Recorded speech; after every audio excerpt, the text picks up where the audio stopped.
ஆண்டு சொல்ல விவேகம், இந்த ஞானம் ரொம்ப அவசியம். நான் எனக்கு தெரியும் அப்படின்னு பெருமையில செய்து நிறைய மாட்டிக்கிட்டீங்க. நிறைய தோல்வி, நிறைய ஏமாற்றம், நிறைய தடைகள்.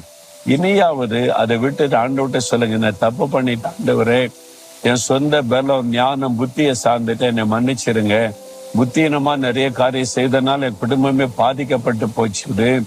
என் பிசினஸ்ல பாதிப்பு வந்துட்டு, தவறான தீர்மானம், புத்தீனமா செய்த காரியம். அப்ப உம்மிடத்துல ஆலோசனை கேட்காம, உம்முடைய ஞானத்தை பெற்றுக்கொள்ளாம நான் செய்த காரியத்தினால்தான் இவ்வளவு காட்டும். இன்றைக்கு என்ன ஒப்பு கொடுக்கிறேன், எனக்கு இதுல ஞானம் கொடுங்க, வழிநடத்தல் தாங்க அப்படின்னு கேளுங்க. இந்த தீமை நன்மையா மாறிடும், தடைகள் ஆசீர்வாதமா மாறிடும், நஷ்டம் உங்களுக்கு லாபமாய் மாறிடும். அற்புதத்தை நீங்க காண்பீங்க. ஆண்டவர்ட்ட சொல்றீங்களா, இயேசுவே நான் தப்பு பண்ணிட்டேன், நான் விவேகத்தோட உம்முடைய ஆலோசனை கேட்டு நடக்காம என் விருப்பப்படி என்